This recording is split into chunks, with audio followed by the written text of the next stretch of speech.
இந்த காசு தான் என் கடைசி சான்ஸாக இருக்கும் போல இருக்குது. ஹை கைஸ், நான் தான் உங்கள் பிஸ்னஸ் பிளாகர்.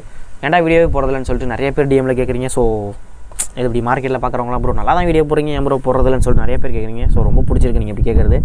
ஸோ என்ன காரணம் கேட்டிங்கன்னா, என் பிஸ்னஸை கிவ் அப் பண்ண போகிறேன் கைஸ். என்ன காரணம் கேட்டிங்கன்னா, ரொம்ப லாஸ் ஆகிட்டே இருக்குது. ஸோ காய்கறி நிறைய வேஸ்ட் ஆகுது. ஸோ என்ன பண்ணுறதுனே ஒன்றும் புரியல. ஸோ அது இல்லாமல் வெளியே நிறைய கிரெடிட் பில் வச்சுட்டேன். ஸோ அதை அடைக்கணும். ஸோ என்ன பண்ணுறதுனே தெரியாமல் கிவ் அப் பண்ணிடலான்னு யோசிச்சுக்கிட்டு இருக்கேன். ஸோ கடைசியாக ஒரு சான்ஸ், ஒரு 15,000 இருக்குது. ஸோ இந்த 15,000 வச்சு ஸோ ஒரு 14 நாள், அதாவது அடுத்த 1ஆம் தேதி வரையும் நான் ட்ரை பண்ணலான்னு இருக்கேன். ஸோ ஒரே ஒரு சான்ஸ் இருக்குது. ஸோ அந்த சான்ஸை மிஸ் பண்ணாமல் ஒரு 14 நாளில் அந்த 15,000 வச்சு என்னோடய கிரெடிட் பில் ஒரு 50,000 அடைச்சிட்டு ஸோ அது இல்லாமல் தனியாக ஜென்ரல் இன்கம் பண்ண முடியுமான்னு சொல்லிட்டு பார்ப்போம்.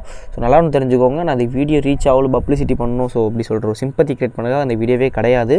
ஸோ நான் கஷ்டப்படுறத பார்த்து நீங்கள் இருக்க கஷ்டத்துலேருந்து வெளியே கிவ் அப் பண்ணி வரதுக்காக நான் ஒரு வீடியோவாக கூட இருக்கலாம். ஸோ இல்லைனா ஒரு எப்படி சொல்கிறது, உங்கள் விருப்பம், நீங்கள் எப்படி வேணாலும் இந்த வீடியோ வச்சுக்கோங்க. ஸோ நல்லா தெரிஞ்சுக்கோங்க, நான் சிம்பத்தி கிரியேட் பண்ண போடல, எனக்கு அது ரொம்ப பிடிக்காது. ஸோ இந்த வீடியோ பார்த்ததுக்கு நன்றி. உங்களால் முடிஞ்சது ஒரு சப்போர்ட் மட்டும் பண்ணுங்கள். So bye, thank you.